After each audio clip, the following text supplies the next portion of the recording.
चंदौली सांसद वीरेंद्र सिंह ने रेल मंत्री अश्विनी वैष्णव को पत्र लिख उनसे व्यक्तिगत तौर पर मुलाकात कर अपनी चंदौली क्षेत्र लोकसभा से गुजरने वाली पूर्व मध्य रेलवे हाजीपुर जोन से गुजरने वाली जो पंडित दीनदयाल उपाध्याय रेल मंडल से होकर दिल्ली कोलकाता को जाती है, इस रूट पर अधिकारियों के द्वारा सांसदों के द्वारा शिकायत करने के बावजूद उनकी सुनी नहीं जाती, जो कि बड़े ही दुर्भाग्यपूर्ण बात है।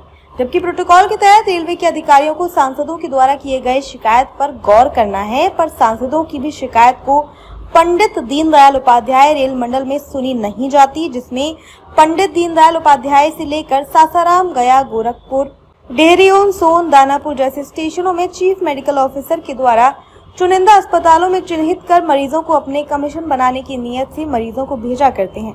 वहीं रेलवे सुरक्षा बल आरपीएफ पंडित दीनदयाल स्टेशन के अवैध खानपान बेचने वालों से तगड़ी कमीशन लेकर उन अवैध खानपान बेचने वालों को मेल एक्सप्रेस की ट्रेनों में अवैध वेंडिंग करवाते रहते हैं। वहीं अपने पत्र में सांसद वीरेंद्र सिंह ने लिखा कि आरपीएफ की मिलीभगत से मादक पदार्थों की तस्करी भी बड़े पैमाने पर इंस्पेक्टर और कमांडेंट पंडित दीनदयाल उपाध्याय डिवीजन के आरपीएफ के द्वारा की जा रही है। उन्होंने ये भी कहा कि इस संदर्भ में कई बार लिखित और मौखिक रूप से शिकायत सांसदों के द्वारा की गई थी, पर परिस्थितियों पर कोई सुधार नहीं हुआ। विदित हो कि बीते वर्ष पंडित दीनदयाल उपाध्याय डिवीजन के 2 आरपीएफ के सिपाहियों को कुछ शराब तस्करों के द्वारा चलती ट्रेन से जान मार कर फेंक दिया गया था। दोनों आरपीएफ के सिपाही क्रमशः प्रमोद कुमार और जावेद खान, जो कि पंडित दीनदयाल उपाध्याय से मोकामा स्थित आरपीएफ ट्रेनिंग सेंटर जा रहे थे। बीच रास्ते में ही दोनों आरपीएफ के सिपाहियों को शराब तस्करों ने जान मारकर ट्रेन से फेंक दिया था। इसके बावजूद शराब तस्करी में कोई रुकावट आज तक नहीं हुई। इसका कारण ये था कि पंडित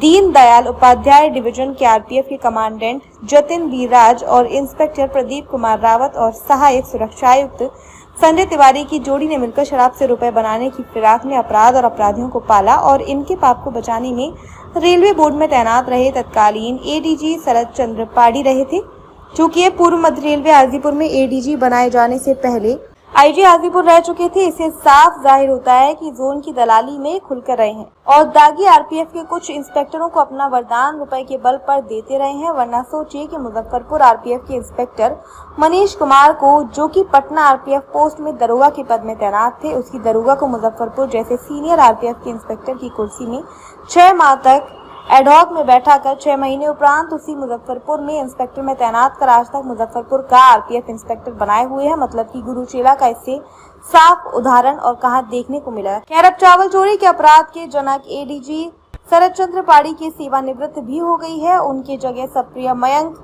एडीजी बना दिए गए हैं। वहीं rubber stamp DG Manoj Yadav भी अपनी सेवानिवृत्त लेकर चले गए। उनके स्थान पर डीजी सोनाली मिश्रा बनाई गई हैं, जो कि काफी अनुशासित आईपीएस अधिकारियों में पहली पंक्ति में आती है। उनकी डीजी बनाई जाने के बाद तो ये साफ है कि अब भाई भतीजा क्षेत्रवाद और रुपए का खेल बंद हो गया है, जिससे दलालों को आने वाले समय में नुकसान होने का अंदेशा हो गया है। साथ ही साथ दक्षिण मध्य रेलवे जबलपुर के आईजी राजीव कुमार यादव, जो कि 1 नंबर के गालीबाज आरपीएफ के अधिकारी हैं, भ्रष्टाचार जिनके कण-कण में शामिल है, उनके भ्रष्टाचार में भी ब्रेक लगना लाजमी हो गया है।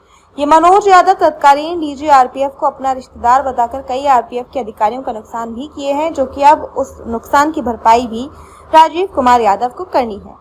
राजीव कुमार यादव की पूरी कुंडली F9 न्यूज के पास मौजूद है, जो दर्शकों आप तक जल्द ही लेकर आएंगे। F9 न्यूज एडिटर असीम कुमार सामंतों की रिपोर्ट। खबर बड़ी और खास होगी,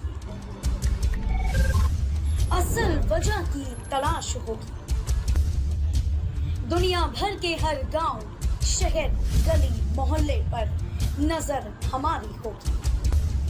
खुलेंगी पर्दें, जहन में उठे हर सवाल की बात होगी, हर वो जवाब जो है आपके लिए जरूरी, जिम्मेदारी हमारी होगी। हमारी खबरों में कुछ हटकर होगी बात। देखिए सिक्के के दोनों पहलू F9 न्यूज के साथ।